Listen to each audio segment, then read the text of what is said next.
नमस्कार, news night में आप सभी का स्वागत है। मैं हूं ऋतु वर्मा। आइए शुरुआत करेंगे सबसे पहले अभी तक की खास खबरों के साथ। प्रधानमंत्री नरेंद्र मोदी ने असम के मुख्यमंत्री के साथ की राज्य में बाढ़ के चलते उत्पन्न स्थिति की समीक्षा। बागजान तेल कुएं की स्थिति और कोरोना संकट पर भी की चर्चा। 6 अन्य राज्यों के मुख्यमंत्रियों के साथ कोविड-19 की स्थिति पर की चर्चा। पीएम ने दिया हर संभव मदद का आश्वासन। कोविड-19 पर राहत की खबर। दुनिया के मुकाबले भारत में घट रही कोरोना मरीजों की मृत्यु दर। भारत में मृत्यु दर पहली बार 2.49%। 5 राज्यों में मृत्यु दर का आंकड़ा 0। दुनिया में कोरोना से सबसे अधिक प्रभावित 11 देशों में भारत से 8 गुना अधिक संक्रमण, जबकि 14 गुना अधिक हुई मौतें। अब तक देश में 6,77,000 से ज्यादा मरीजों ने दी कोरोना को मात। सक्रिय मामले हुए 3,73,000 से ज्यादा। कुल मृतकों की संख्या बढ़कर हुई 26,816। पिछले 24 घंटों में रिकॉर्ड 23,672 मरीज स्वस्थ। बिहार में कोरोना महामारी की स्थिति की समीक्षा के लिए केंद्रीय स्वास्थ्य टीम राज्य के दौरे पर। देश में सरकार का ध्यान कोविड-19 के मामलों का प्रारंभिक स्तर पर पता लगाने और लोगों का जीवन बचाने पर है केंद्रित। राज्य में कोरोना की जांच की सुविधा 1-2 दिनों में अनुमंडल स्तर पर होगी उपलब्ध। दिल्ली में भारी बारिश। मौसम विभाग ने कहा 21 जुलाई तक राजधानी एनसीआर में बारिश की आशंका। बिहार में नदियों के उफान पर रहने के कारण बाढ़ की स्थिति बनी हुई है गंभीर। असम में बाढ़ की स्थिति में कुछ सुधार।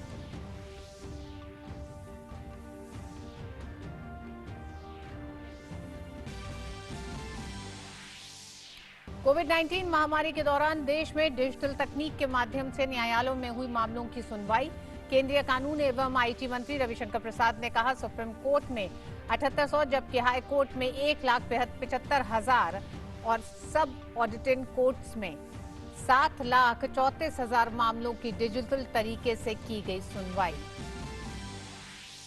दुनिया भर में नहीं थम रहा कोरोना वायरस का कहर। विश्व में संक्रमित मामलों की संख्या बढ़कर हुई 1,43,00,000 से ज्यादा। 6 लाख से ज्यादा लोगों ने गंवाई अपनी जान। अमेरिका में कुल 70,000 से ज्यादा नए मामले दर्ज। 50 में 41 प्रांतों में लगातार हो रही है कोविड-19 के मामलों में वृद्धि। और प्रधानमंत्री नरेंद्र मोदी की लोकप्रियता में भारी इजाफा। ट्विटर पर फॉलोअर्स की संख्या बढ़कर हुई 6 करोड़।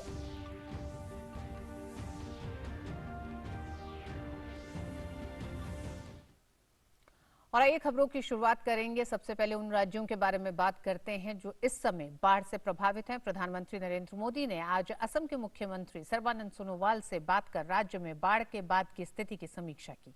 प्रधानमंत्री ने असम के सीएम से बागजान तेल कुएं में लगी आग को बुझाने के लिए किए जा रहे उपायों और कोरोना महामारी से बचाव के लिए उठाए गए कदमों की भी जानकारी ली। आज सुबह पीएम नरेंद्र मोदी ने मुख्यमंत्री सर्बानंद सोनोवाल से फोन के जरिए बात की। सर्बानंद सोनोवाल ने ट्वीट करके ये जानकारी दी। उन्होंने बताया कि प्रधानमंत्री ने स्थिति को लेकर चिंता जताते हुए केंद्र की तरफ से हर संभव मदद का भरोसा भी दिलाया। तो साथ ही ये भी कहा है कि इस घड़ी में वो राज्य के लोगों के साथ हैं।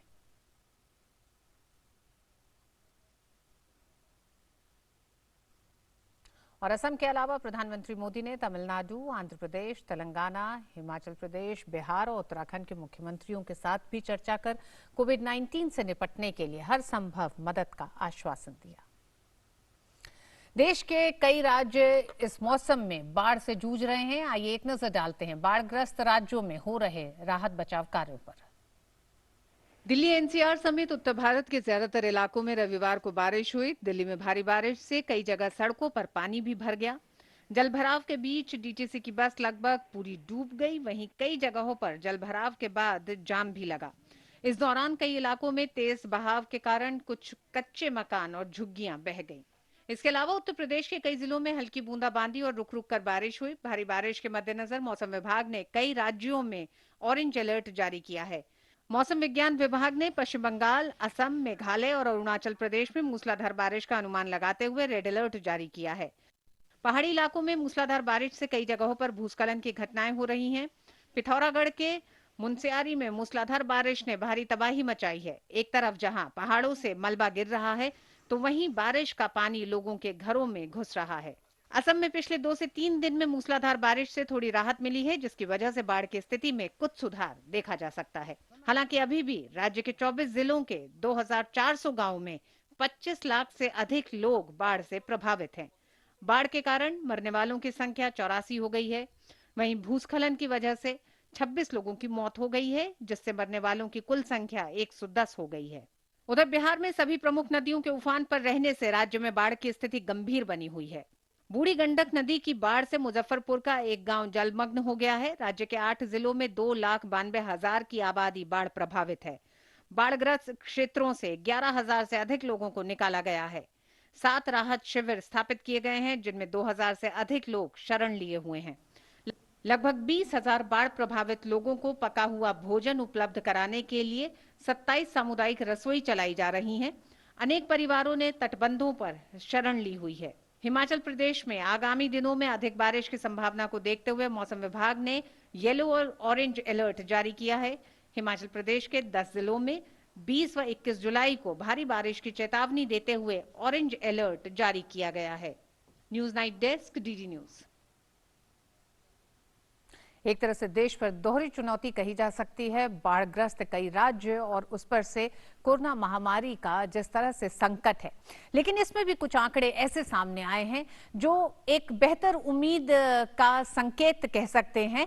ये आंकड़े ये बताते हैं कि लगातार कोरोना महामारी से, इस संक्रमण से निपटने की जो तैयारी है उसका कुछ असर सामने दिखाई दे रहा है, जिसे आप सकारात्मक असर के तौर पे कह सकते हैं, जिसमें कोविड-19 की रिकवरी दर करीब 63% हो गई है। हमने देखा है कि लगातार किस तरह से ये रिकवरी दर जो है वो बढ़ती जा रही है, यानी कि कोरोना मरीजों के ठीक होने की जो संख्या है वो लगातार बढ़ रही है। कोविड-19 की मृत्यु दर भी करीब 2.5% हो गई है। यही नहीं, जांच प्रयोगशालाएं लगातार बढ़ रही हैं और आज की तारीख में यह आंकड़ा 1264 का हो गया है। हर दिन कुल जांच 3,50,000 से अधिक की जा रही है, यानी कि हर दिन ये कोशिश हो रही है कि इन प्रयोगशालाओं के जरिए ज्यादा से ज्यादा लोगों की कोविड जांच कराई जा सके और अगले 3 महीने में जांच क्षमता का लक्ष्य भी रखा गया है, जिसे 10 लाख प्रतिदिन रखा गया है। यानी कि ये सबसे बड़ा और खासकर सरकार का लगातार ये कहना है, एक तरफ रिकवरी रेट, दूसरी तरफ घटता मृत्यु दर, और सरकार की सबसे ज्यादा तवज्जो इस पे है कि ज्यादा से ज्यादा टेस्ट हो लोगों के। मृत्यु दर 2.5% से कम है। फिलहाल कोविड की मृत्यु दर 2.49% पर पहुंच गई है भारत में। भारत दुनिया में सबसे कम मृत्यु दर वाले देशों में शामिल है। अस्पताल में भर्ती मरीजों की सही देखभाल से मृत्यु दर में कमी आई है। ये वो कुछ कारण है जिसकी वजह से इस दर को हम हासिल कर पाए हैं और लगातार भारत इसमें एक गिरावट देख रहा है। बीमारी को फैलने से रोकने की प्रभावी कार्यनीति का भी एक ये असर है जो दिखाई दे रहा है। बड़े स्तर पर परीक्षण से भी मदद मिली है और उसने कहीं ना कहीं संक्रमण को फैलने में या फिर लोगों को जल्दी से जल्दी इस संक्रमण का पता चलने के बाद उनके ठीक होने की जो रफ्तार है उसका कारण यही है। उच्च जोखिम वाले लोगों पर लगातार नजर रखा भी जा रहा है और संक्रमण की शुरुआत में ही ये देखा जा रहा है। वहीं कोविड में भी राज्यों में भी कोविड मृत्यु दर में कमी देखी गई है। 29 ऐसे राज्य और केंद्र शासित प्रदेश हैं जहां मृत्यु दर राष्ट्रीय औसत से कम है, यानी कि राष्ट्रीय औसत तो 2.5 है, उससे कम है। इसमें भी 5 राज्यों और केंद्र शासित प्रदेशों में कोविड मृत्यु दर 0 है। ये एक बड़ी उपलब्धि भारत के लिए कही जा सकती है। हम उन राज्यों के को भी आपको बताएंगे वो कौन से राज्य हैं जहां 1% से कम है। ऐसे 14 राज्यों केंद्र शासित प्रदेश हैं जहां कोविड मृत्यु दर 1% से कम है। आइए एक नजर डालते हैं, नक्शे के जरिए भी उन राज्यों को देखते हैं कि कहां पर मृत्यु दर, कोविड मृत्यु दर 0 है। वो खासकर पूर्वोत्तर के राज्य हैं। पूर्वोत्तर के 4 राज्य आप देख रहे हैं, सिक्किम, नागालैंड, मणिपुर, मिजोरम। ये वो 4 राज्य हैं जहां कोविड मृत्यु दर 0 है और इसी के साथ अंडमान निकोबार द्वीप समूह भी शामिल है। यानी कि ये वो 4 राज्य और 1 केंद्र शासित प्रदेश है जहां 0 इस समय कोविड मृत्यु दर है। इसी के साथ आपको बताते हैं कि वो कौन से राज्य हैं जहां 1% से कम कोविड मृत्यु दर है। उसमें कई ऐसे राज्य हैं, अगर हम एकदम उत्तर से शुरू करें तो लद्दाख है, हिमाचल प्रदेश है 0.75 है, दादरा नगर हवेली, दमन और दीव में 0.33 है। वहीं अगर इस तरफ आप आते हैं पूर्वोत्तर की तरफ तो अरुणाचल प्रदेश और मेघालय में 0.46%, 0.48 है। साथ ही साथ मृत्यु दर अगर आप छत्तीसगढ़, झारखंड और तेलंगाना की बात करें तो ये वो राज्य हैं जहां लगातार वो तमाम प्रयास किए जा रहे हैं जिनके तहत संक्रमण को रोका जा सके, संक्रमण का जल्द पता चल सके और उन्हें मरीजों को ठीक करके घर वापस भेजा जा सके। और यही वजह है कि भारत का हर दिन अगर हम कम से कम 20 दिन का अंतर को भी अगर देखें तो रिकवरी रेट में एक बेहतरी दिखाई दे रही है। ये वो राज्य हैं जहां पर मृत्यु दर 1% से ज्यादा है और 2.5 से कम है, जिसमें उत्तर प्रदेश 2.36% है, पुदुचेरी में 1.48% है, कर्नाटक में 2.08 है, तमिलनाडु में 1.45% है। वहीं राजस्थान में भी यह आंकड़ा बढ़ा हुआ कहा जा सकता है, अन्य राज्यों की तुलना में 1.94% है। तो ये वो राज्य आपने देखे, यानी कि पूरे भारत में हमने उन राज्यों को आपको दिखाया है जहां पर शून्य मृत्यु दर कोविड की है, जहां 1% से कम है और जहां पर 2.5% से कम राज्य हैं। आइए एक नजर ये भी डालते हैं कि दुनिया के तमाम वो मुल्क, उनकी तुलना भारत के साथ किन किन क्षेत्रों में भी की जा रही है और वो क्या आंकड़े बताते हैं। अगर हम जनसंख्या के लिहाज से सबसे पहले शुरू करें तो ये आप देख रहे हैं जनसंख्या अगर आप देखें तो 1 अरब 34 करोड़, 11 सर्वाधिक प्रभावित देश जो हैं दुनिया के, उन देशों के नाम भी एक बार आपको हम बता देते हैं। ये अमेरिका, ब्राजील, रूस, पेरू, चिली, मेक्सिको, दक्षिण अफ्रीका, ब्रिटेन, ईरान, पाकिस्तान और स्पेन है। यानी कि उधर जो आपको पीला बार दिखाई दे रहा है वो 11 सर्वाधिक प्रभावित देश हैं।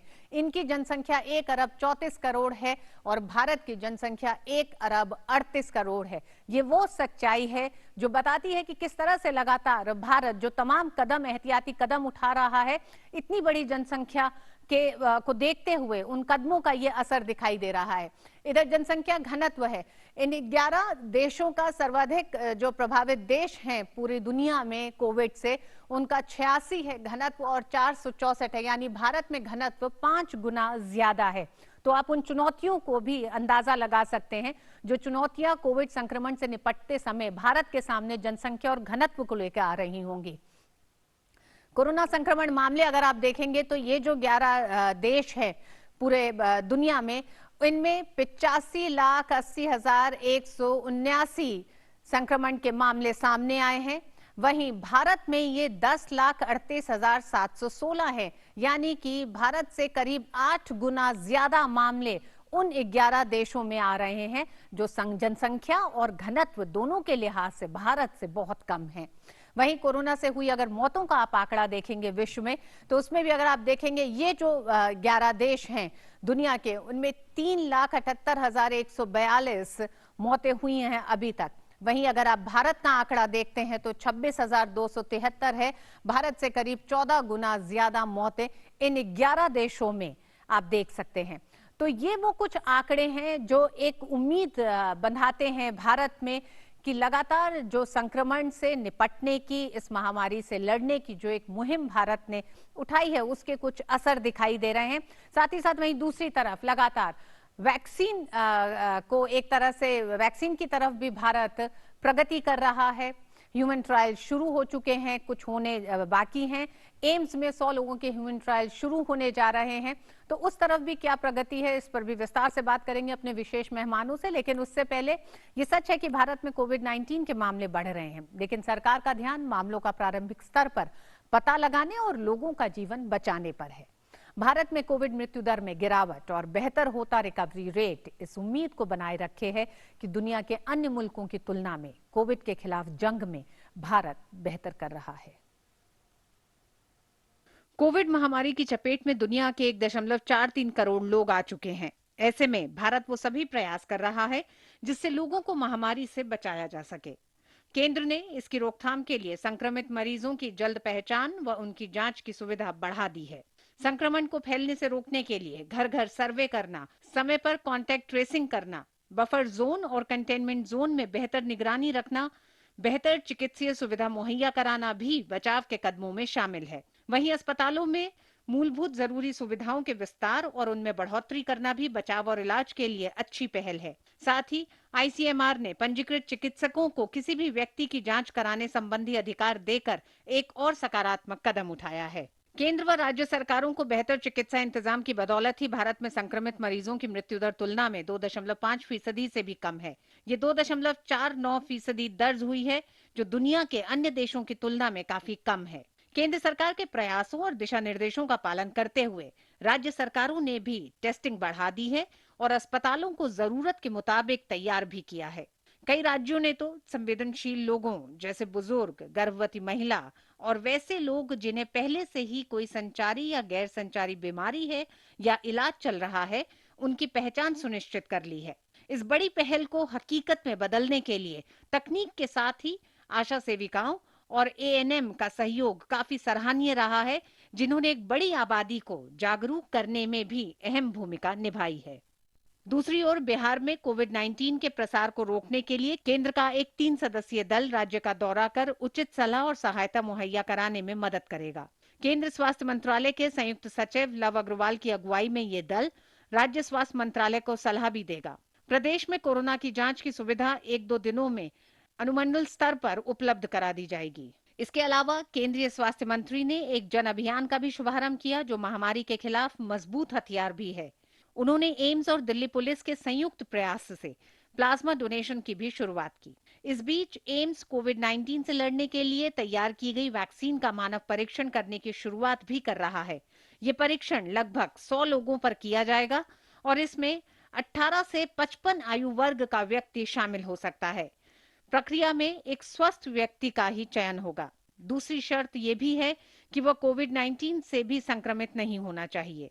इस होने वाले परीक्षण में दिल्ली एनसीआर के लोग शामिल हो सकते हैं। परीक्षण शुरू करने से पहले उनके लिवर की भी जांच होगी और वैक्सीन की 2 खुराक के बीच कम से कम 14 दिन का अंतर रखा जाएगा। आईसीएमआर के वैज्ञानिकों की देखरेख में ये परीक्षण होंगे और परीक्षण में शिरकत करने वाले लोगों पर वैज्ञानिक लगातार सजगता के साथ निगरानी भी रखेंगे। इसमें स्वेच्छा से शिरकत करने के लिए 07428847499 पर कॉल कर रजिस्ट्रेशन कराया जा सकता है या ctaims.covid19@gmail.com पर मेल भी कर सकते हैं। यानी चौतरफा प्रयासों की बदौलत भारत दुनिया में कोविड-19 की रोकथाम और इलाज को लेकर एक अग्रणी भूमिका निभा रहा है। नितेन सिंह के इनपुट के साथ news night desk, DD news. और इसी विषय पर आज हमारी चर्चा भी है। हमारा न्यूज नाइट का आज विशेष है कोविड रिकवरी रेट, भारत की नई उम्मीद। इस विषय पर चर्चा के लिए हमारे साथ 2 मेहमान जुड़ रहे हैं। हमारे साथ डॉक्टर एस के सरीन जुड़ रहे हैं, डायरेक्टर ILBS। डॉक्टर सरीन, आपका बहुत बहुत स्वागत है। हमारे साथ डॉक्टर रंजन त्रिखा साहब जुड़ रहे हैं, प्रोफेसर हैं एनेस्थीसियोलॉजी क्रिटिकल केयर और चेयरमैन हैं क्लिनिकल मैनेजरियल ग्रुप कोविड-19 टीम के। आप दोनों ही डॉक्टर्स का बहुत बहुत स्वागत है।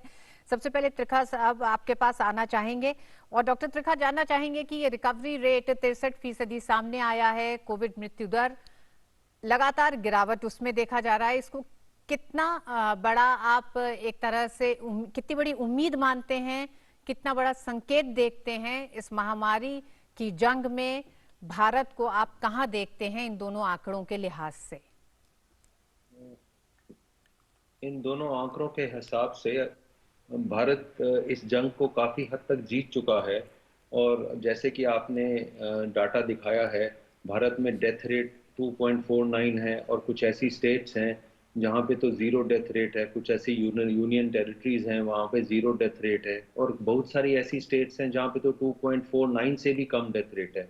ये सब चीज़ें बताती हैं कि हमारी सरकार ने ठीक टाइम पे जो रूल्स निकाले, ठीक टाइम पे जो प्रिकॉशंस ली, ठीक टाइम पे जो लॉकडाउन किया, जिस कारण हम बिल्कुल अपने तरीके से अस्पताल में बेड्स बढ़ा सके और इन मरीजों की देखभाल करने की सुविधा कर सके, वो सरकार के जो कदम उठाए गए थे बिल्कुल ठीक थे और उस कारण ही हमारा ये डेथ रेट इतना कम हुआ है। आपने एक और चीज़ बहुत अच्छी बताई है कि हमारी पॉपुलेशन डेंसिटी बाकी कंट्रीज के मुताबिक बहुत ज़्यादा है। इसका मतलब जहाँ डेंसिटी ज़्यादा होती है वहाँ पे इन्फेक्शन रेट ज़्यादा बढ़ जाता है। सो पब्लिक अवेयरनेस काफ़ी हद तक बहुत अच्छी हो गई है, जिस कारण हम ये इन्फेक्शन को फैलने से रोक पा रहे हैं और बहुत ऐसी स्टेट्स हैं हिंदुस्तान में जो बाकी कंट्रीज के मुताबिक बड़ी हैं।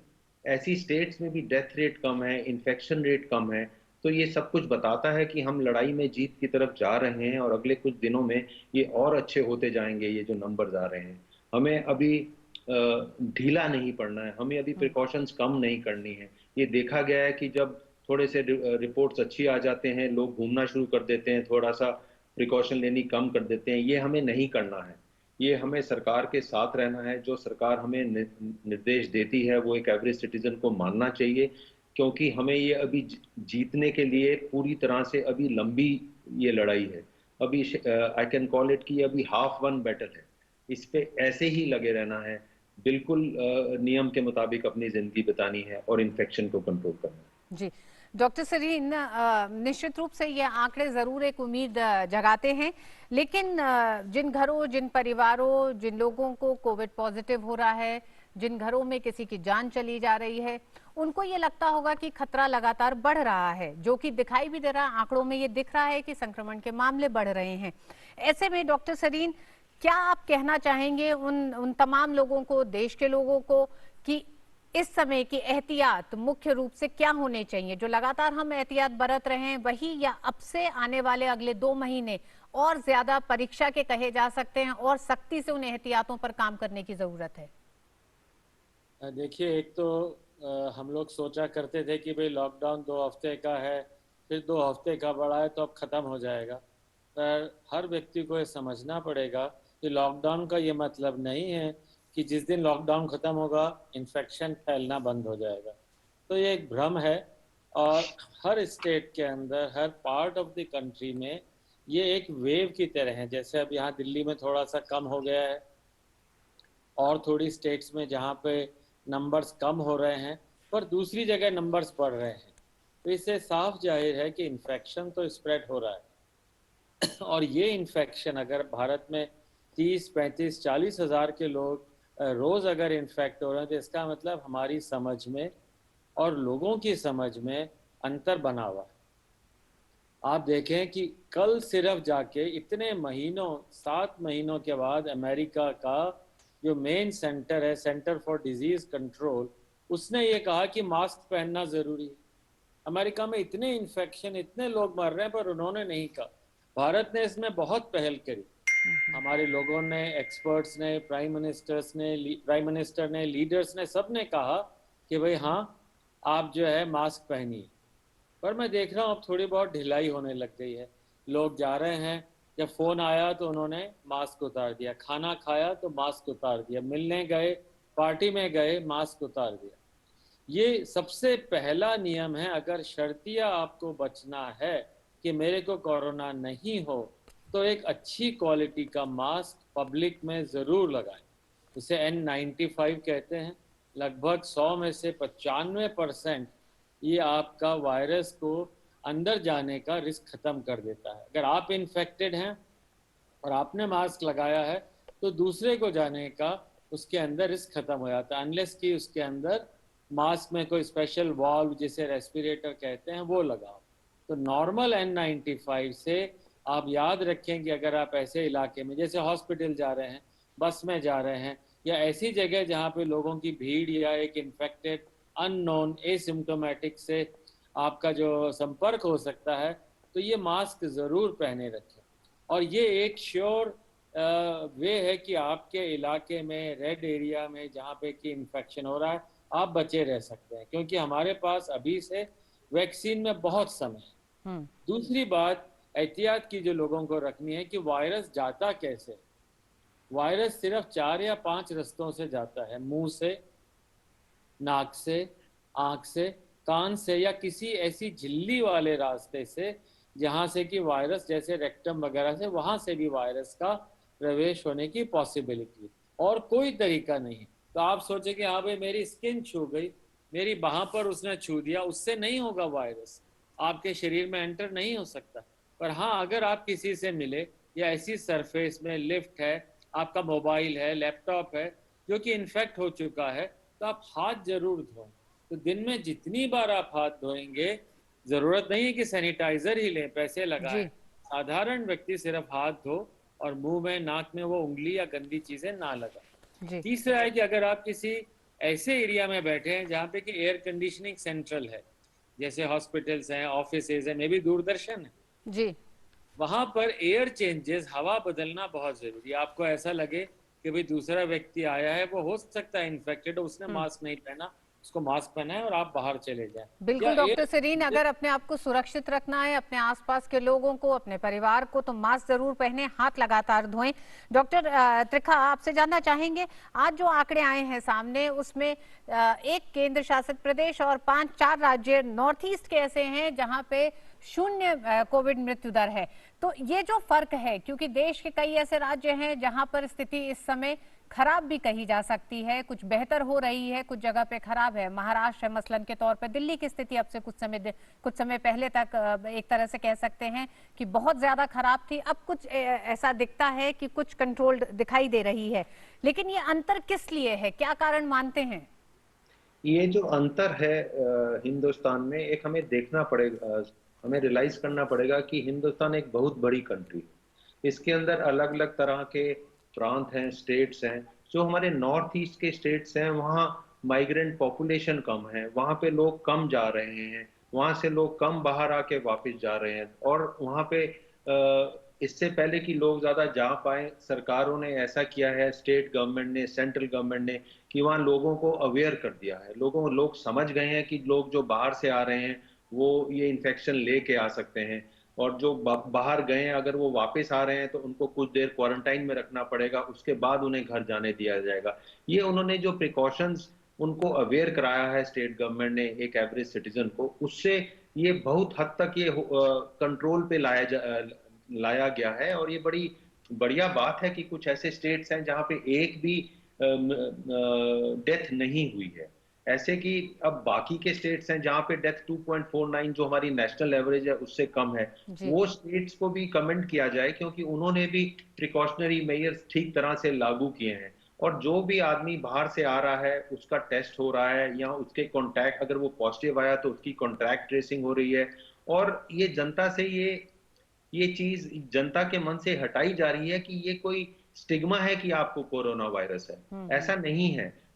सरकारों ने बताया है और बताना पड़ेगा सबको कि अगर किसी को कोरोना वायरस है वो जाके बताए लोगों को, वो जाके